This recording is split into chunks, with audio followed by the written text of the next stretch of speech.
Bonjour tout le monde, bienvenue à ce nouvel épisode de Dans la voûte Rouge et Or présenté par la Fédération des producteurs d'œufs du Québec. Aujourd'hui, dans la voûte, on célèbre un anniversaire bien spécial puisqu'il y a 20 ans, jour pour jour, le 7 mars 2001, l'équipe masculine de basketball Rouge et Or remportait le tout premier titre québécois de son histoire depuis sa renaissance.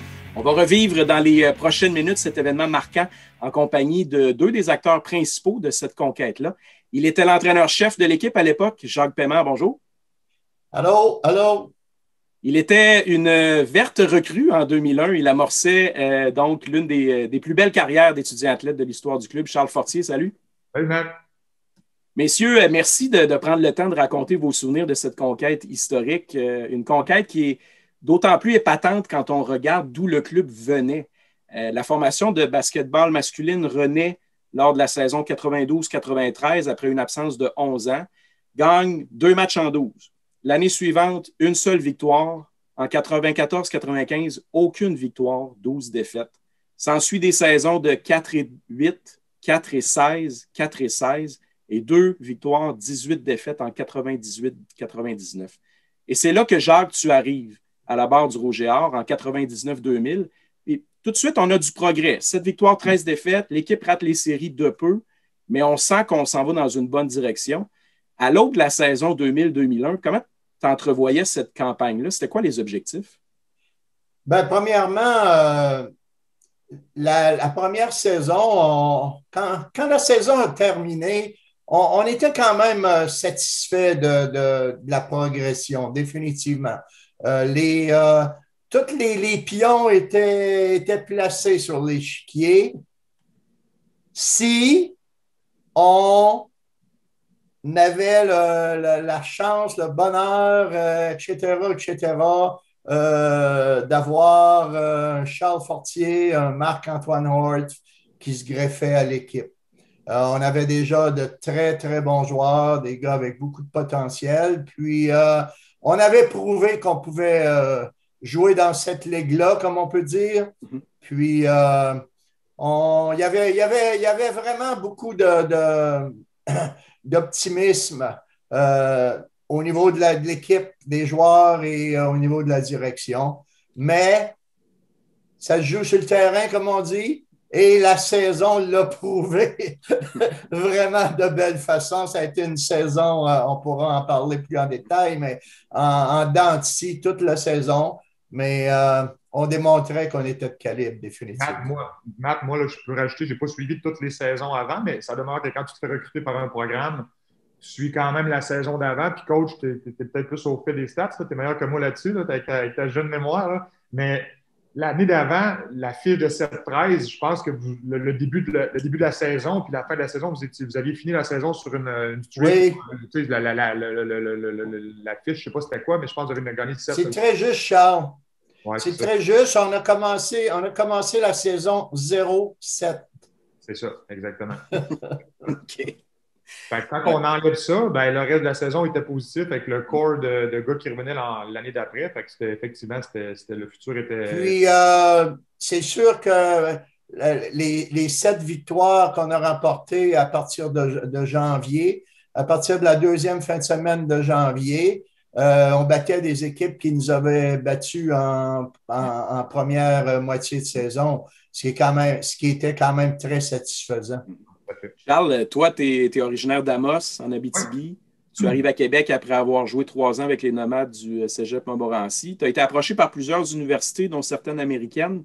Tu sais que les années récentes n'ont pas nécessairement été faciles pour l'Université Laval. Pourquoi tu as choisi à l'époque de te joindre au Rouge et Or? Il y avait vraiment, je ne me cacherai pas, il y avait mon coach qui était mon deuxième père, puis mon mentor, là, Jack, qui m'a coaché tout mon secondaire. J'ai eu la chance de l'avoir en secondaire 1.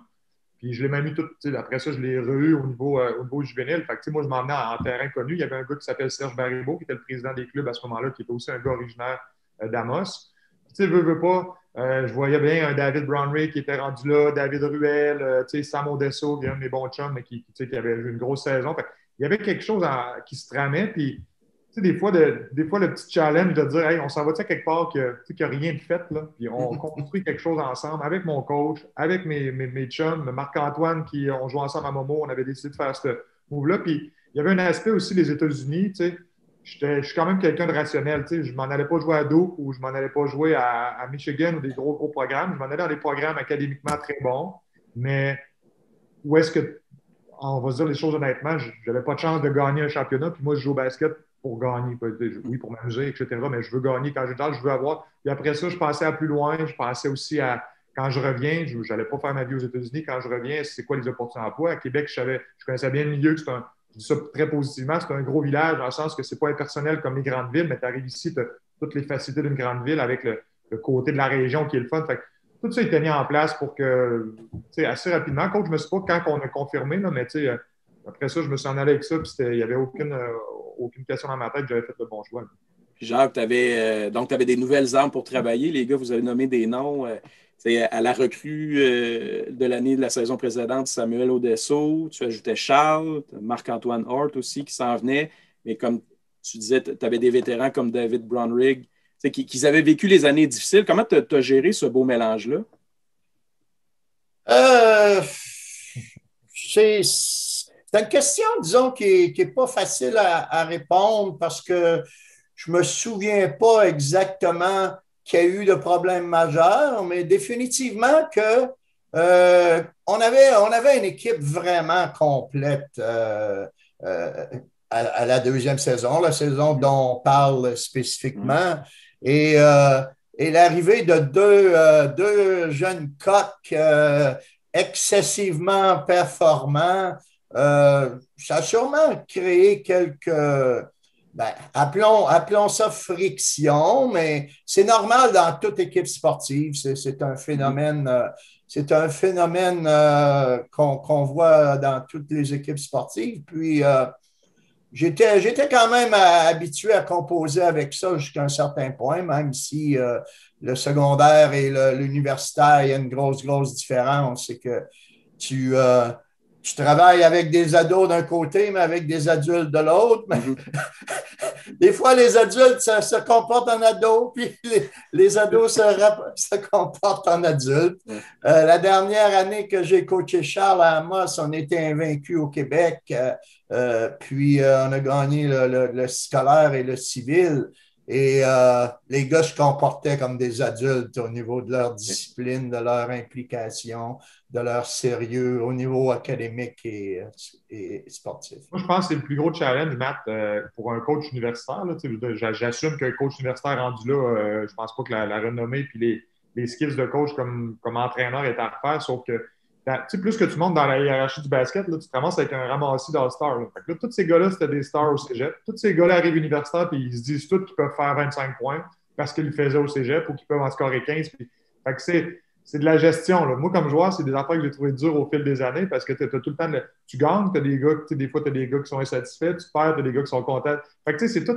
C'était vraiment pas, là, on n'avait pas appelé l'équipe pour ça du tout quand je voyais ce qui se passait ailleurs, mais ça demeure quand même une réalité que tout le monde a été bon à quelque part. Si tu joues universitaire, la pyramide a se rétrécit, puis c'est de la gestion, mais je pense que c'est quelque chose qu'on a bien géré au fil des 5 années que j'étais là. Ça a été très bien géré parce que les résultats ont été là. La chimie s'est opérée rapidement, dans le fond.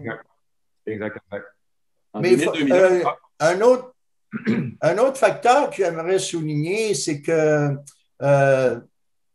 les vétérans, si on peut les appeler ainsi, parce que la plupart, c'était de très jeunes vétérans, mais ils étaient à Laval pour gagner, eux aussi. Puis, en général, il n'y a personne qui joue au basketball universitaire pour ne pas gagner, mais ils étaient là pour gagner. Puis, Charles et Marc-Antoine m'ont rendu la tâche facile parce qu'ils ont prouvé dès la première journée qu'ils faisaient partie intégrante de la réponse, à savoir, on va-tu avoir une équipe gagnante, oui ou non?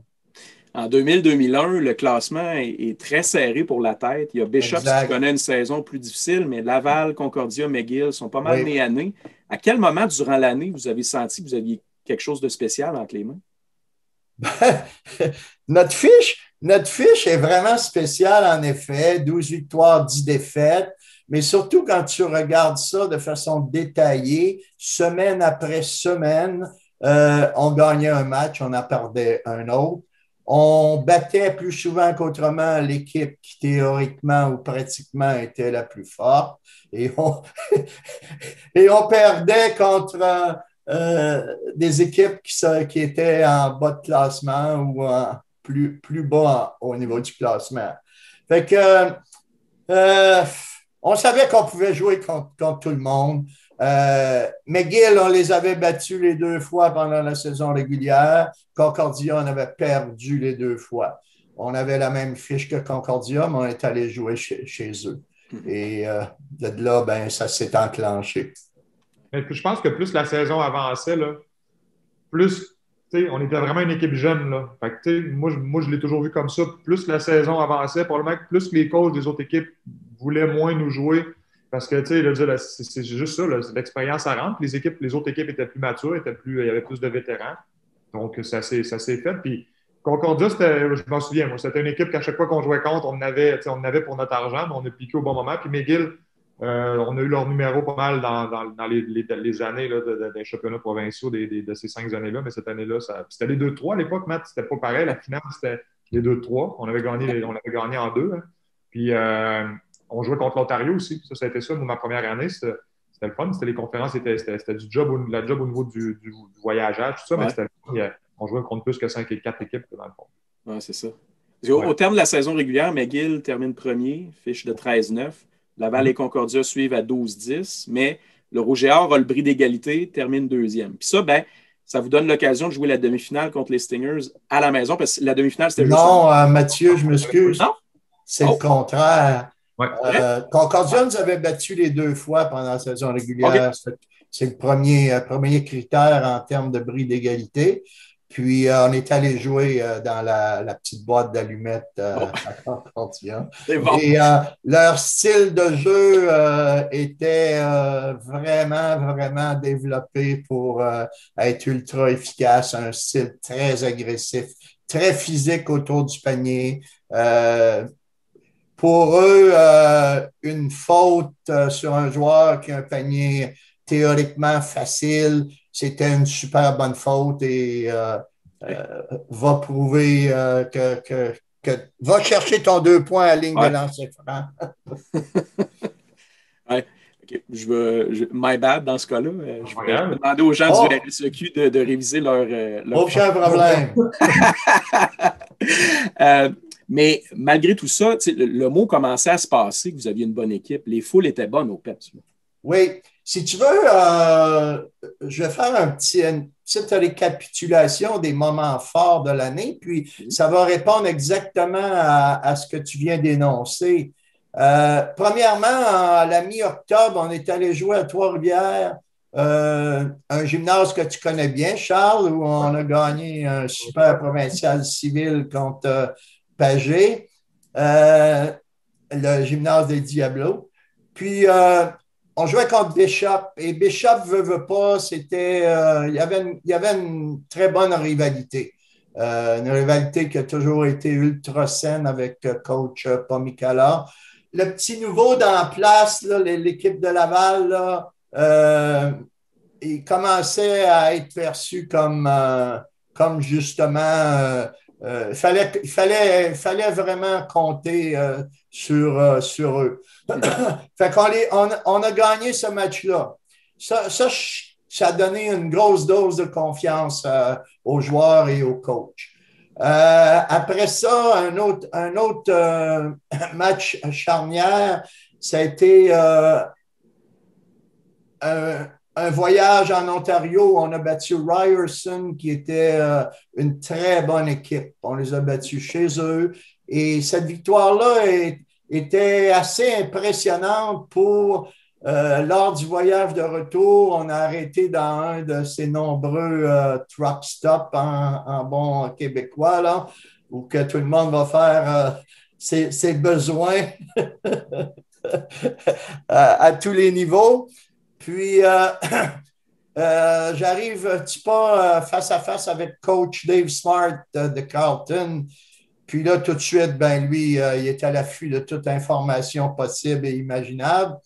Puis, ça fait partie de son arsenal pour avoir toutes ses conquêtes. Mais en tout cas, là, il s'informe tout de suite de nos matchs. Lui dit qu'on a battu Ryerson. Il voit tout de suite qu'il est très impressionné. Et là, c'est là qui a été le début d'une grande amitié. Et les amitiés, ça se monnaie un peu. Il m'a demandé, Hey coach, serais-tu intéressé à échanger des vidéos avec moi? J'avais pris ça pour un compliment. Et après ça, ben, il y a eu des victoires convaincantes, mais on en a parlé précédemment. On inventait une façon de perdre, manquer 2 lancers francs quand il reste plus de temps au cadran, puis perdre par 1 point. Chez nous, en plus. Une perte de balle incompréhensible à Laurentian, on perd le match par 1 point. Des choses comme ça. Ouais, ça a été en dents de scie, comme tu dis, tout au long de l'année, mais vous avez piqué au bon moment. Puis là, ben, vous battez Concordia en demi-finale. Vous êtes rendu en finale 2-3 contre McGill. Là, ça commence à Montréal, je ne me trompe pas? Oui! T'apprends vite, Mathieu! Charles, tu te rappelles-tu du feeling au sein de l'équipe avant que la finale commence? Oui, ben oui. Puis sérieusement, autant que peut-être qu'il y avait un élément de nervosité contre Concordia parce que on avait perdu les 2 games dans l'année. C'était une ambiance qui est très différente. McGill, c'est un milieu qui est plus neutre, là, c'est plus impersonnel.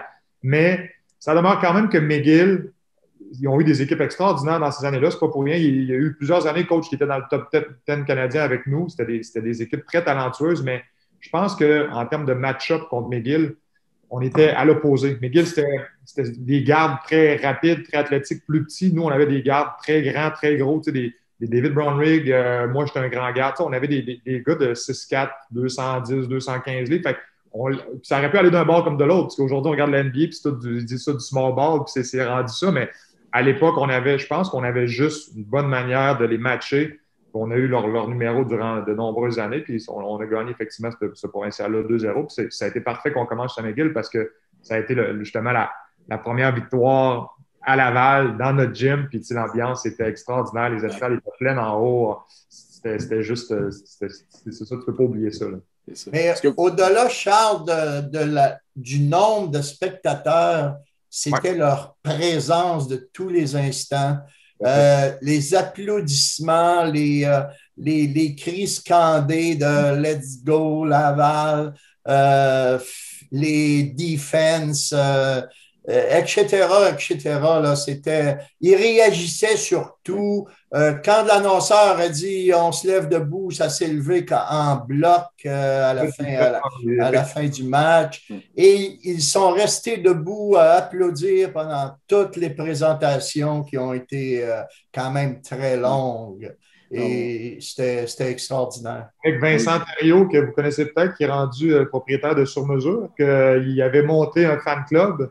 Il était déguisé, puis tout le monde était là. Il y avait des bâtons de bois, de genre de petites ringuettes qui tapaient dans les estrades. C'était extraordinaire. L'ambiance. Il y avait les gars de Sainte-Foy aussi, avec un gars qui a gagné plusieurs provinciaux par après avec nous, un des joueurs marquants de cette super époque, Dominique Soucy, qui était le leader. Et en regardant ça dernièrement, j'ai reconnu la touche spéciale de Dominique pour organiser, gérer des choses.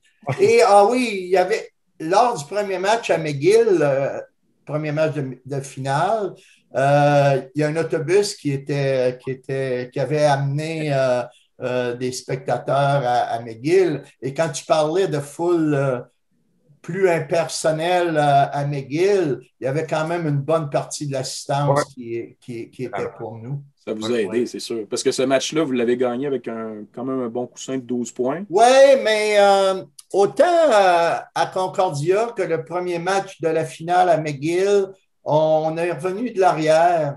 À Concordia, définitivement, dans les dernières minutes, qu'on a été très convaincants. On a gagné par 5. Mais à McGill, c'était égal à la demi, 47-47. Je ne sais pas si Charles, ça allume des lumières.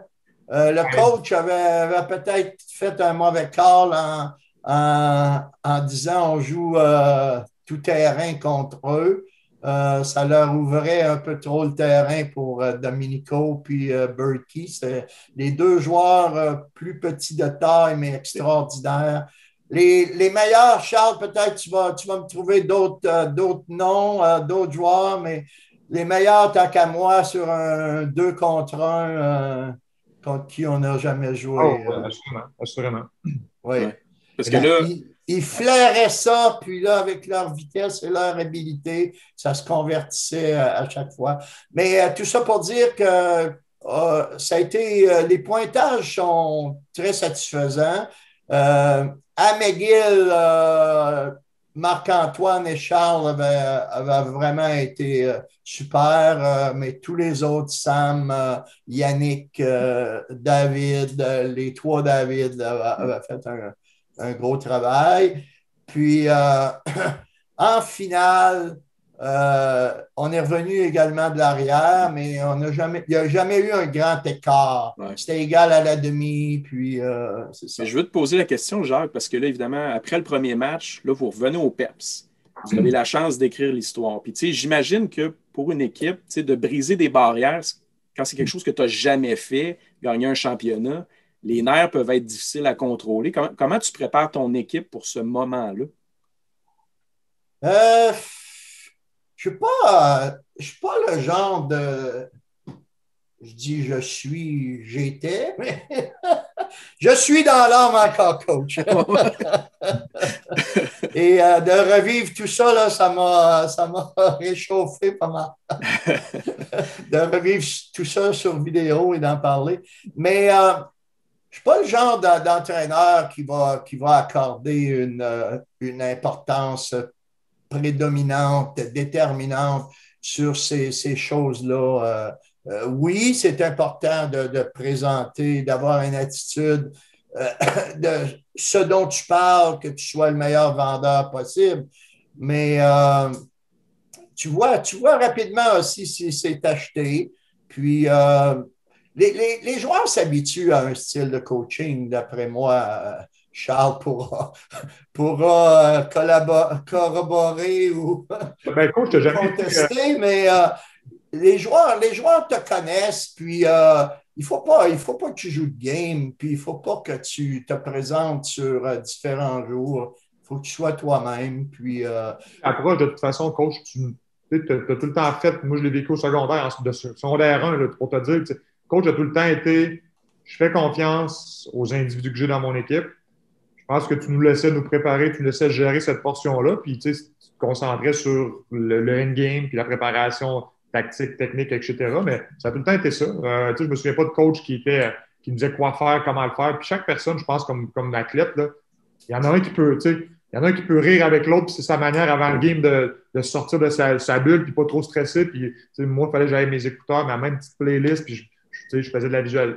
Chaque personne a ce coach, je pense qu'il nous laissait ça.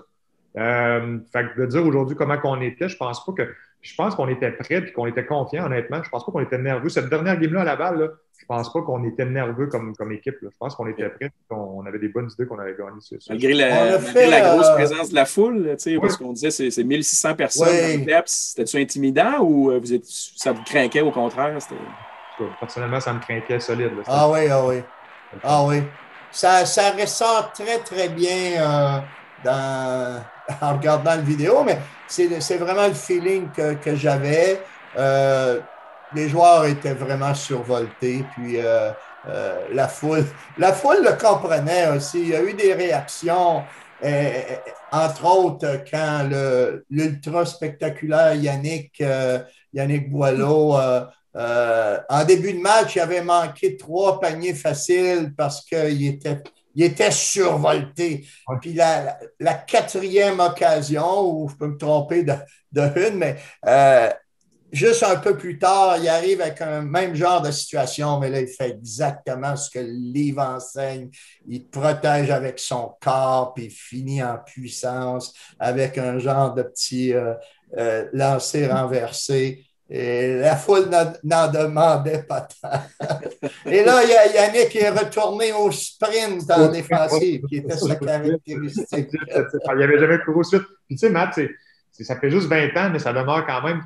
c'était différent. Les warm-up, là, les warm-up, c'était, les jeunes venaient voir ça. Puis on avait quand même des bons athlètes, des Yannick Boileau, des Dave Brown, des Sam, Matt. C'était spectaculaire, les warm-up. Puis c'était un show en soi. Puis c'était la foule était debout, puis ça criait. Puis, ça faisait comme tout un peu mettre la table pour le match. Là. C'était extraordinaire comme ambiance. Mais Mathieu, pour compléter peut-être la question, moi, dans ma philosophie de coaching, c'est que tu prépares ton équipe. Tu gagnes les matchs le lundi, le mardi, 2 semaines auparavant, un mois auparavant, en début de saison. Tout est dans la préparation technique et tactique. Et le psychologique se fait en même temps parce que pour être discipliné dans l'acquisition des fondamentaux techniques, il faut qu'au niveau mental, tu sois bien prédisposé. Puis, tout est là. Le deuxième match aussi contre McGill, ben, on a changé. On a joué homme à homme demi-terrain. Puis, surtout, eux ont fait un gros changement. Ils l'avaient montré quelques séquences dans le premier match, mais là, ils ont joué une boîte et un. Une boîte et un, en anglais, box and one, c'est 4 joueurs qui sont en zone, qui forment une boîte, un carré. Et le 1, c'est un joueur qui joue en homme à homme sur un joueur qui, l'autre équipe, calcule, qui est ultra dangereux. Puis ce gars-là, je l'ai en face de moi là, sur mon écran. Là. Charles a été joué en boîte et un et il a essayé de l'emboîter.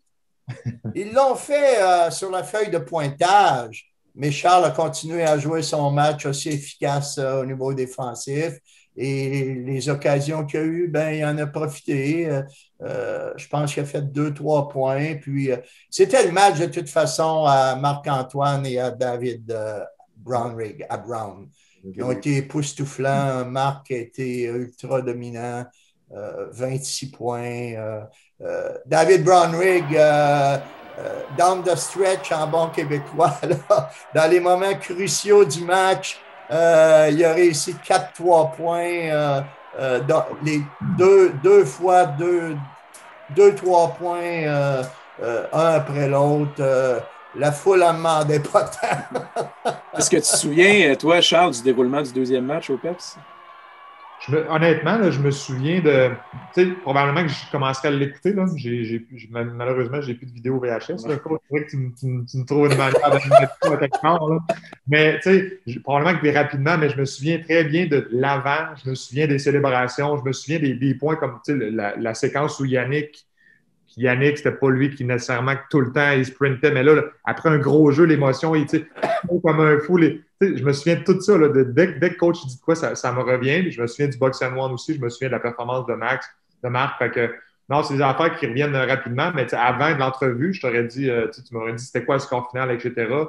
Pas tant que ça, mais là, ça revient, oui, tout à fait. À la demi, est-ce que, Jacques, je vais faire appel à la mémoire entre les trois? Te souviens-tu, on était où? J'ai plusieurs souvenirs de différentes demi, différentes expériences là, dans la chambre à la demi avec l'équipe, mais pas celui-là du tout. Okay. Du tout. Non. Probablement qu'une fin heureuse efface. Parce que ceux dont je me souviens, plus souvent qu'autrement, c'est pas nécessairement. En termes de score, je pense qu'on avait. Ça se peut-tu qu'on avait une petite avance, un petit lead à la demi, mais c'était quand même une game serrée. Là. C'était égal à la demi. Égal, c'est ça. Ouais, c'est ça. Ouais. Ça avait été égal tout le long. Ils ont pris une avance en début de deuxième demi. Puis là, ben, c'était vraiment comment dire, une bataille de tous les instants. Là. On s'échangeait l'avance. Puis ça a été tout un match, mais la foule a vraiment rajouté le gros glaçage sur le gâteau. Vous allez finalement l'emporter par 10, 82-72. Charles, reporte-toi aux dernières secondes du match. Là. Tu dis que ces souvenirs-là sont clairs dans ta mémoire. C'est quoi les émotions qui t'animent à ce moment-là? Ben, pour vrai, là, puis c'est probablement que si on voyait les photos, là, puisque je me souviens aussi des photos d'après, parce qu'on avait fait l'année d'après, on faisait souvent nos cahiers de l'équipe basés là-dessus. Je me souviens très bien de cette photo-là. Je me souviens d'avoir une phase de gars drainé, là, parce que t'es un 48-72 heures sur le TPI, tout le temps, c'est un petit peu l'adrénaline. Puis moi, des fins de semaine comme ça, je dormais pas. C'est pratiquement. Fait que, tu sais, je suis fatigué, mais je me souviens quand même de tout voir ça, de voir les gars qui l'ont. Moi, j'arrivais là, c'était tout beau, tout neuf, mais les gars qui l'ont vécu l'année d'avant, là, ça devait probablement être encore plus. Les autres, ils savaient de où ils partaient, ils savaient les sacrifices qu'ils ont faits, ils ont cru, ils ont continué à y croire. Ça, c'est une autre affaire. Des fois, quand après une saison que tu commences l'année, comme disait tantôt coach 07, je me souviens d'Yannick, entre autres, c'est notre bout en train, le gars, c'est une boule d'émotion, comment il était content, comment il était fier. Fait que ça, j'ai des souvenirs très, très gravés, effectivement, là, qui ne partiront jamais, c'est sûr. De ton côté, Jacques, comment tu vis ce moment-là, là, lorsque le sifflet final se fait entendre? Premièrement, la première chose que j'ai fait après le match, je suis allé donner un petit baiser à mon épouse. Gentleman. Qui était descendue en avion d'Amos parce qu'elle enseignait encore à Amos. Puis, elle était arrivée pile pour le match en taxi. Puis, je suis allé lui donner un petit baiser. Puis après ça, ça a été... on savoure, hein? En anglais, soak it in, là, tu prends toutes ces manifestations d'appréciation de la foule. Oui, on en a parlé amplement, puis je pense qu'on n'en parlera jamais assez. C'est extraordinaire. Comprends bien, par contre, qu'il y a eu d'autres super foules au PEPS dans les 9 ans que j'ai été entraîneur. Mais l'année précédente, de voir la progression dans l'appréciation de la communauté de basketball de Québec, ça avait été quelque chose de pas mal bien. Mais ça, la foule. Puis, de voir, c'est sûr, les joueurs aussi, là, parce que c'est tes enfants, tu ressens, tu sais, chacun d'entre eux, là, les manifestations, tu les reconnais, que ce soit Samuel qui était là dès la première heure, Yannick Boileau également, David Kerouac, David Ruel, David Brownrigg, etc., etc., Marc-Antoine qui avait vécu les années, Hugh, il avait vécu ça, lui, depuis quelques années aussi. Là, il avait eu les années de Vachemec, Yoann. Fait que non, c'était des belles équipes.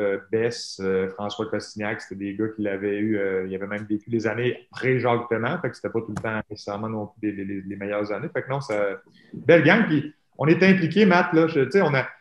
C'est ce que j'essaie aujourd'hui, moi, dans mon rôle, de dire aux joueurs et aux joueurs, c'est impliquez-vous. Mais hey, on était tout le temps dans les écoles à aller faire un petit speech. Les coachs des écoles secondaires nous appelaient directement. Tu peux-tu venir porter ça? Un moment donné, j'avais été porter une télé à une fête d'amis, une petite fille de 11 ans, Jésus-Marie. J'étais caché dans le garage, puis j'étais avec Marc-Antoine. On faisait toutes sortes d'affaires, mais ça a amené un engouement. On était très, très proche de la communauté. Puis, dans ma tête, c'était juste normal de faire ça. C'est ça qu'il faut continuer à faire à Québec, dans une ville comme ça, pour aller chercher tout cet engouement-là. C'était extraordinaire. Avec le recul, c'est quoi l'impact de ce premier titre-là sur le club de basketball Rouge et Or? Je pense qu'on a vraiment rapidement appris à gagner là, pour cette cohorte-là, cette gang de gars-là, parce qu'on était quand même, c'était le noyau, on était ensemble jusqu'à temps que Samy parte à ma 4e, à ma 5e année à moi, dans le fond. On a appris à gagner tôt. Je pense qu'on a appris à... ça s'apprend à gagner. Hein. C'est pas juste tu gagnes pas puis ça s'apprend, mais on aurait pu l'apprendre à la 2e année. On a piqué au bon moment la première année, puis je pense que ça a donné un air d'aller à notre séquence là, de 4 provinciaux en ligne, assurément. Comment tu le vois, toi, Jacques, avec le recul? Oui, c'est très bien exprimé. On était... Moi, ce qui m'a fait également excessivement chaud au cœur, c'est de voir que partout au Canada, on a été reconnus dès cette année-là comme une équipe d'avenir. Puis on l'a prouvé. On l'a vraiment prouvé. 4 provinciaux en ligne, deux grosses victoires en première ronde à Halifax, je m'excuse, au championnat national. La première année, on est arrivé là, puis la mâchoire nous a tombé. Là. Les gars, maintenant, les jeunes jouent dans juste l'amphithéâtre du PEPS. C'est extraordinaire. Ils vont aux États-Unis, ils envoient. Mais jouer dans un aréna comme à Halifax avec le gros jumbotron en haut, il était sur le plancher quand on est arrivé le premier matin pour notre pratique. Ça faisait spécial. Mais tout ça pour dire que on a été reconnus rapidement à travers le pays, le respect que Laval éprouvait. Puis on l'a prouvé par les chiffres. Pendant 5 années d'affilée, moins une semaine, on a été au top 10 national. Il y a juste Carleton, pendant la même période de temps, qui a réalisé la même chose. C'est quand même tout un exploit. Les fiches de 14-2, 13-3, ça a été de superbes années. Et on a été invités partout pour des tournois et tout ça. Et ça a commencé un 7 mars, un mercredi 7 mars. Il y a 20 ans. Parce qu'on sait maintenant, c'est ça, c'était le début des années de gloire du Rouge et Or. Il a remporté les 3 titres québécois suivants. Félicitations. Mathieu, je m'excuse, Mathieu. Oui. Y aurait-il moyen de souligner la part aussi de toute l'équipe de soutien qui était derrière moi, avec moi? Ah, absolument, absolument. Oui. Marc Lavertu a été les 2 premières années mon assistant entraîneur. Il était un entraîneur vraiment hors pair efficace. On s'entendait excessivement bien, mais juste pas assez pour être capable de discuter, d'échanger. Lui était en sabbatique, ça m'a aidé beaucoup. On passait nos journées ensemble, soit au bureau, ou, au restaurant, etc., au gymnase, bien sûr. David Levasseur a été un entraîneur aussi pendant plusieurs années dans le programme. Il était là dès le début. Il a fait un travail exceptionnel, entre autres, avec les grands joueurs, les Marc-Antoine Hort et Yannick Boileau, les Marc-Olivier Bessette, François Cossignac à l'époque, Daniel Lacasse. Et Fred Giguère, qui avait été joueur, après sa première année, lors de notre rencontre annuelle, pour repasser la saison. Lui avait dit Fred, c'est de valeur, mais il va falloir que tu accroches tes espadrilles, mais il faudrait peut-être que tu t'en achètes d'autres de coach. Ces espadrilles de joueurs, il a troqué ses espadrilles de joueurs pour les espadrilles de coach et encore aujourd'hui, il fait un travail exceptionnel au séminaire Saint-François avec David Levasseur. Et notre gérant, Maxime Gauthier, qui était l'homme à tout faire, qui était extraordinaire. Pic-pic de surnom. On pense qu'on a inventé le mot pic-pic avec Max, nous autres. Après ça s'est mis à sortir partout au Québec, mais je pense que l'original, c'est Max, c'est le pic-pic. Pour terminer, bien, c'est sûr, à tout seigneur, tout honneur, Serge Baribeau, qui était le président du CA, qui était extraordinaire, qui mérite en grande partie qui a été l'instigateur en grande partie de tous les succès qu'on a eus, autre que mettre le ballon dans le panier. Serge et Marie Tardy aussi, qui était oui, Marie, sa conjointe. Qui faisait tout le background, puis Serge était vraiment au niveau de toute promouvoir les matchs. Non, ça a été des années et une organisation extraordinaire. C'est bon de le souligner parce qu'effectivement, comme tu le dis, il y a ce qui se passe sur le terrain, mais il y a toute une équipe en arrière qui travaille à créer ça. Jacques et Charles, pour toujours, vous allez être associés à cette dynastie, surtout à ceux qui l'ont amorcée, qui l'ont forgée. Félicitations encore, puis merci d'avoir plongé dans vos souvenirs aujourd'hui. Merci, Matt. Merci, Mathieu. Plaisir, coach. Salut, Charles. Et merci à tous d'être à l'écoute de cet épisode présenté par la Fédération des producteurs d'œufs du Québec. Si ça vous a plu, n'hésitez pas à cliquer sur le bouton partage sur cette publication. Je vous dis à bientôt pour un autre voyage dans le temps dans la voûte Rougeard. Ciao!